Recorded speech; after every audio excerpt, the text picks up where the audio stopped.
pleasure to meet you. And, you know, Saif, I was reading a comment which came for you, which said, a man who quotes Aristotle and AC/DC in the same breath is an underrated genius. And I wanted to tell that person, high five to that. Yeah, well, you know, great. I don't know how much I can quote Aristotle, but a bit, yeah. I mean, you know, when I was studied some Aristotle and studied some AC/DC too. I mean, they're both great. Absolutely. And underrated genius, I agree with that too. So it's been what, 3 decades in the industry now? Yeah, a little more than. Yes, and I can't box you in any category because in the last few years, your choice of roles, for the lack of a better word, are not conservative, you know. So how does it work with you? Is it impulse or is it instinct? I mean, they're the same thing, aren't they? Almost. Yeah, the same thing. How does it work? Is it impulsive? I think it's. I mean, you try and not get too. The danger is, I suppose, when you are producing, and you can do anything, and you say, okay, what should I do? Should I do Agent Vinod or whatever? But otherwise, if you're a little detached, and when you get offered something, you just. And it's quite an exciting time because there are a lot of interesting offers and you just choose, you know, what of that is the most dramatic and the most fun to do. Or so it's an instinctive thing. Can you just see the world? Can you see yourself in the world? And is it an interesting situation that you're in? Because it's quite a long time that you've got to get involved in a movie. And at this stage, you know, time is relevant. And how do you want to spend that amount of time? Like, what are you going to do? So it's instinct. It's just, you know, saying, no, I don't want to do that. Or yeah, I want to do this, I guess, you know. And also you said that, you know, you have to break through your own insecurities and fears. And also, what you said earlier, you know, like about Aristotle and AC/DC and all that. I mean, I think, yeah, with the privilege of a, you know, half an education, and a good half though, we're exposed to a lot of things, you know. You know, where I remember a friend of mine telling me he's got Chopin and AC/DC on a playlist, and that shouldn't be surprising to, you know, to understand a bit of wisdom or to know, you know, have read a bit of philosophy or without being too boring or pseudo about it. But I mean, I think I have got quite a colorful set of eclectic experiences and likes. And, you know, so I'm happy somebody noticed, but it is like that. Sorry. No, that's what I said. You said the whole idea, because someone who has chosen to chase characters over the stardom, I would say many shades of Saif Ali Khan. How does it work for you? I mean, you said the idea is to break through your own fears and insecurities. Right. Yeah. So how does it work with you? I don't know how it happened. It's just kind of an evolving thing.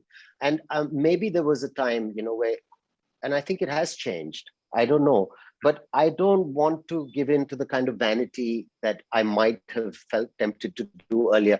And vanity and insecurity, I mean, you know, that, oh, I want to say certain things or look a certain way in my whatever. And I think I've always been like that. Like, I mean, you don't do Omkara if you're worried about looking a certain way, you know.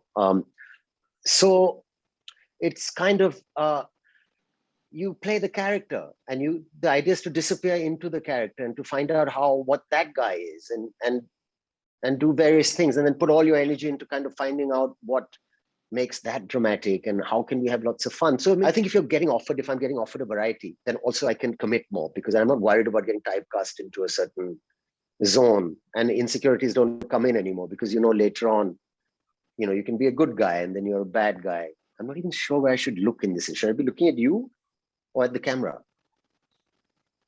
Is this okay? Looking at the camera, yeah. The camera's above you. Okay, whatever.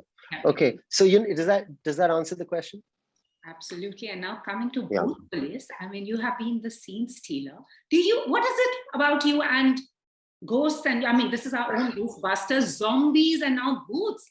Have you ever had a paranormal experience? You know, God, I thought.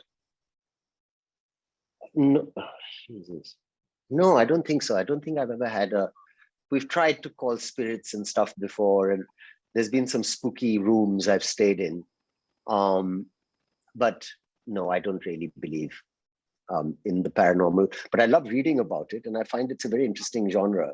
And I think horror comedies are fab.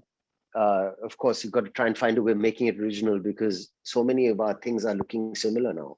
But I tell you what it is, which I didn't realize till, Taimur.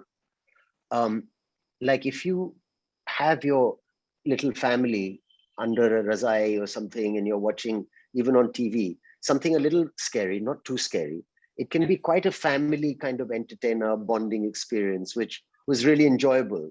And I think there's a magical zone there where you can watch like adventure comedy and really the beauty of cinema, which has always been a very selfish, alone thing for me, enjoying movies alone.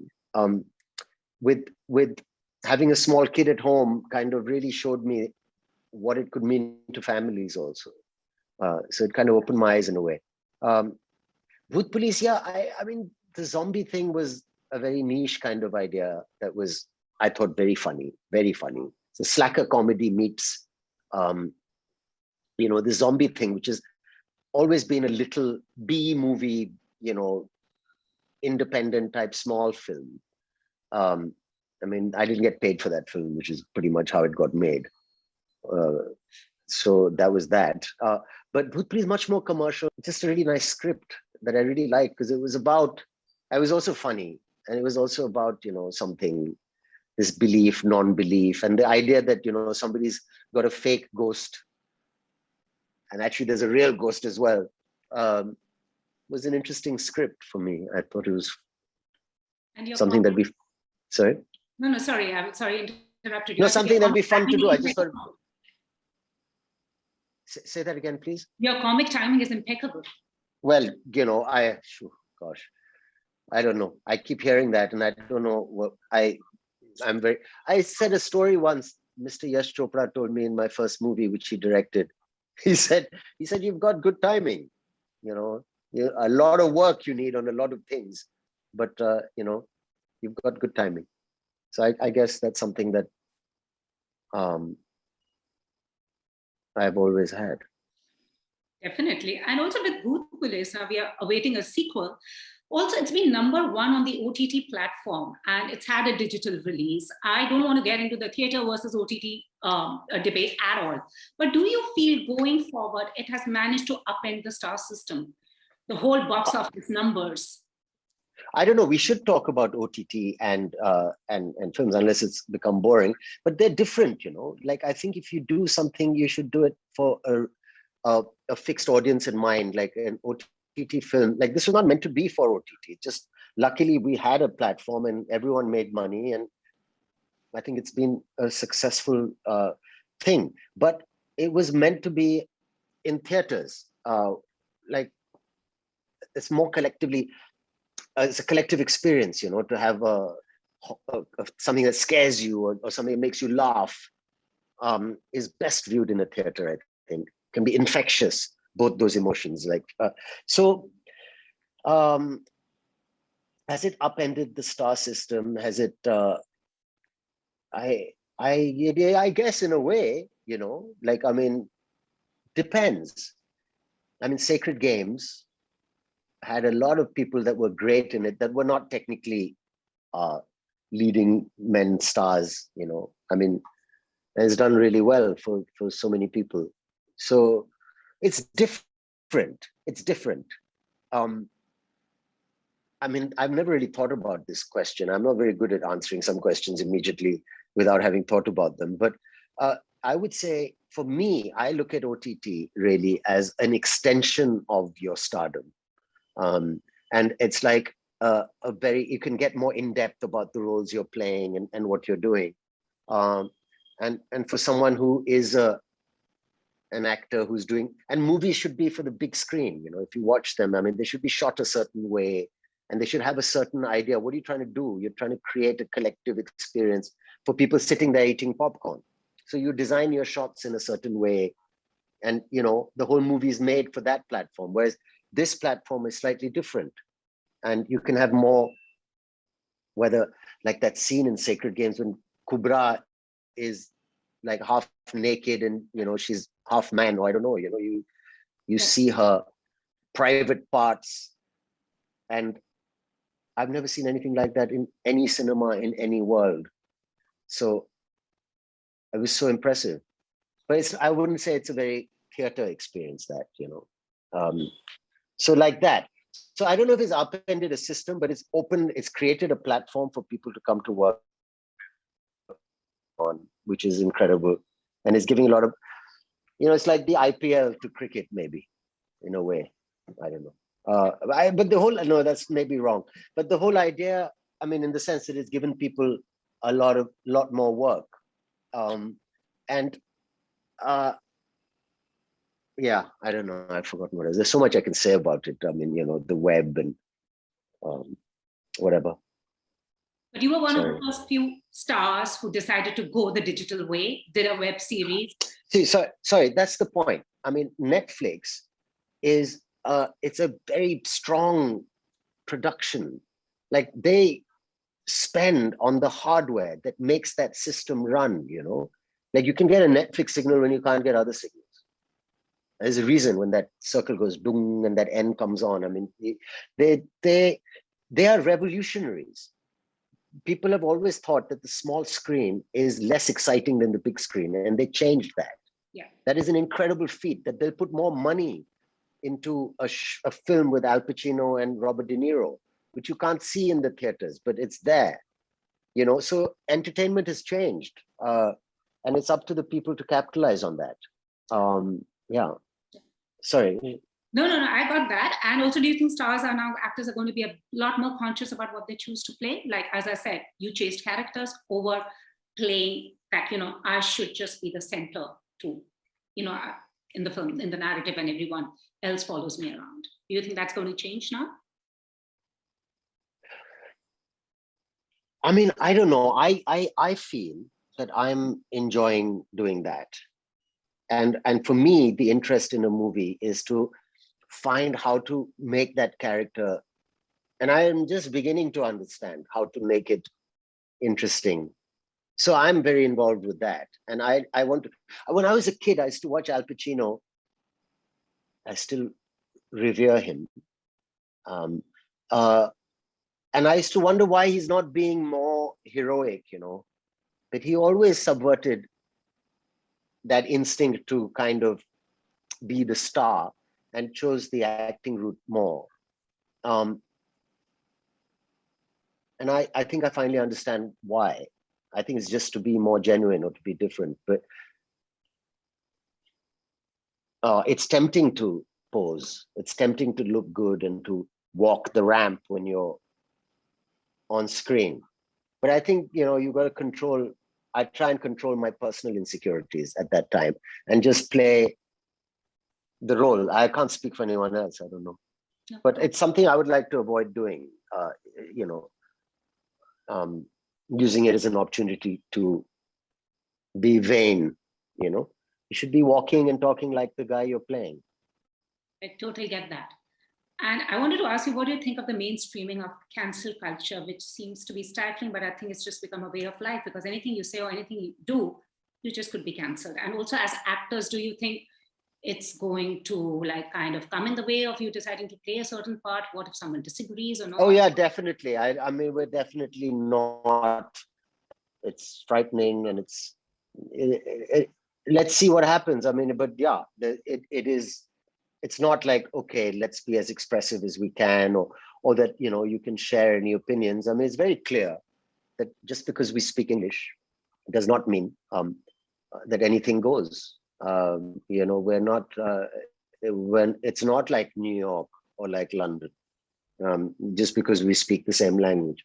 And we have to be careful what we say and do. And that's fine. It's all right. I'm still happy to have a job and to do it. And nobody wants to hurt sentiments, if that's what it's been called. So I'm happy not to hurt sentiments, and we can adjust to that. But let's just hope it doesn't go to an extreme where, you know, freedom of expression is really being curtailed. That would be upsetting, but maybe we'd learn to live with that also. I mean, it's fine. Maybe we should have our Bhoot Police do some moral policing as well for the cancel committee. Well, Bhoot Police didn't catch any flack. No, it did. I said we just need those. I know. I'm saying Bhoot Police didn't catch any flack. I really thought it might. But that seems to have gone by. Initially, there was a lot of flack. There was some poster that people took offense to. So let's see. Yeah, but it's, it is a cause for concern that so much is causing offense. But what concerns me is that, like, do you give in? Like, are they even trolls, or are they respected citizens? Where, if there's a noise against an ad, the ad is pulled off. So where do you take a stand? Do you say, we don't? But that is really scary. That means if there's any kind of demonstration, you could find yourself in a lot of trouble. Absolutely. And you'll be alone. Nobody will be standing by you. So it's not, it's fine. Everyone's just keeping quiet because that's the only sensible thing to do. Absolutely. And also it's 20 years of Dil Chahta Hai. Before I wrap up, I asked Farhan, what if the three of them were to come together 20 years later? You think it would make an exciting story? Yeah, but it'll have to be totally different in the sense that, the confused looking Sameer should be the most sorted because I think he was the easiest going. So he should be nicely, happily married with everything okay. And the others should be like, one should be an alcoholic, I think. And the other should be head of this. Yeah, you'd have to develop the personalities and make it more, find out where it's going. But I think most fun, obviously, is to pick them up at that age. You don't really want to, like Sameer being happily married is quite boring, actually. And the artist going a little crazy in life is a bit too dark. So this was the best time to pick up the story. No, I don't think it's that interesting to tell the story of what happened later. It's what was happening then.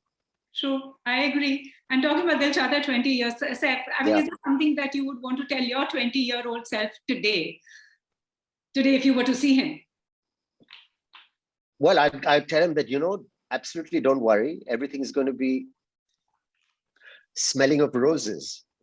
It's all going to be all right. Don't worry. And try avoid, don't do this and don't do that. I tell him. So try and avoid that or do this. It'd be like that Back to the Future too, I'd give him a handbook of what to do and what not to do. But basically, it's going to be okay. Yep. And before I go, I want to ask about my favorite person, little Taimur Ali Khan. How is he dealing with Big Brother duties? Jay finds him very funny. So he's very protective and he makes him laugh a lot.